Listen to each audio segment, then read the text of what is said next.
Bentrovati. Prima gli italiani. Ecco una frase ripetuta come un mantra da Salvini e soci quando si discute di immigrazione.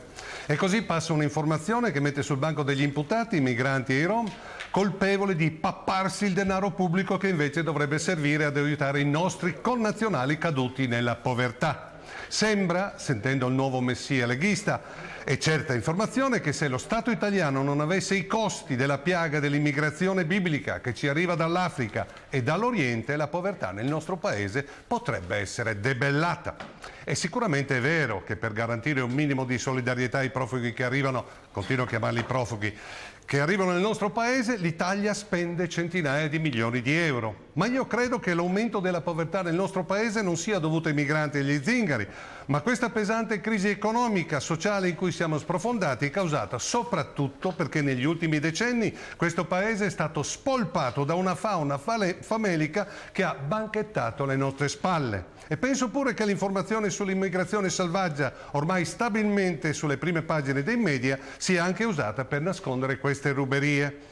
Come quello che sta faticosamente emergendo con l'inchiesta Mafia Capitale, in cui un gruppo di criminali in combutta con una classe politica indecente rubava denaro pubblico sulla pelle dei poveri cristi. Abbiamo scoperto che il comune di Roma è corrotto fino al midollo. Il clientelismo regnava sovrano, raggiungendo vette inimmaginabili sotto l'amministrazione Alemanno.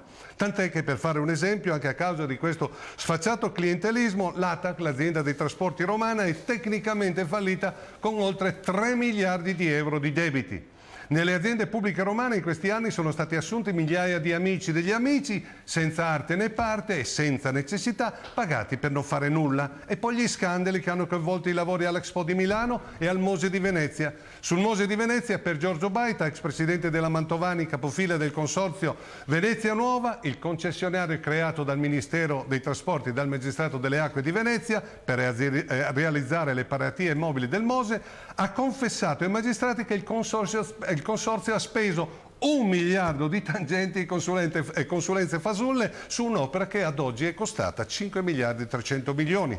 Tra coloro che hanno banchettato c'è Giancarlo Galan, quello che un tempo veniva chiamato il Doge perché per 20 anni ha dominato la scena politica veneta da padrone assoluto. Infatti l'ex presidente del consorzio Venezia Nuova, Giovanni Mazzacurati, ha dichiarato ai magistrati che a questo Galan passava circa 1 milione di euro all'anno di tangenti. Ora, questo gaglioffo, che è tuttora deputato e non si dimette neppure dalla carica di presidente della Commissione Cultura della Camera, ha patteggiato una pena a 10 mesi di reclusione e sta scontando nella sua villa principesca sui Colli Euganei e 2.600.000 euro di multa. Per i rubagalline c'è il carcere, per questi delinquenti della casta padrona la condanna si può scontare nel tepore della propria casa, confortate dall'affetto dei loro cari, oppure ai servizi sociali. E di questi esempi ne potrei portare a camionate. Secondo Transparency International il costo della corruzione nell'Europa Unita è di 120 miliardi di euro, di cui la metà, bravi noi, 60 miliardi sono di competenza italiana. Ma nelle carceri i colletti bianchi, quelli che ci rubano questa montagna di denaro, sono solo lo 0,6% della popolazione carceraria. Secondo Repubblica, attualmente sono ospiti nelle patrie galere 226 condannati per corruzione e reati connessi come l'associazione a delinquere, 84 per turbativa d'asta, 44 per peculato e 33 per abuso d'ufficio. In Germania sono in carcere per questi reati quasi 8.000 persone, per cui delle due l'una: o i tedeschi sono un popolo di corrotti, oppure in Italia la casta padrona dei colletti bianchi può rubare impunemente, perché di fatto la corruzione è penalizzata. Per chiudere, dopo questo fosco quadro non smentibile, emerge con chiarezza che non sono le centinaia di milioni di euro che ci costano i profughi ad impedire allo Stato di aiutare gli italiani poveri, ma sono i miliardi che una casta politica, finanziaria ed imprenditoriale ha rubato e probabilmente ruba ancora senza ritegno. Questi sono i veri nostri nemici.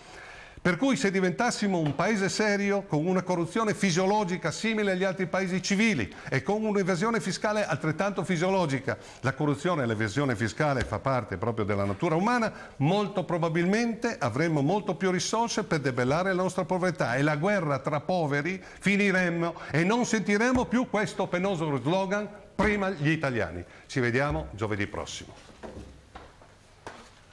poveri, finiremmo e non sentiremo più questo penoso slogan: prima gli italiani. Ci vediamo giovedì prossimo.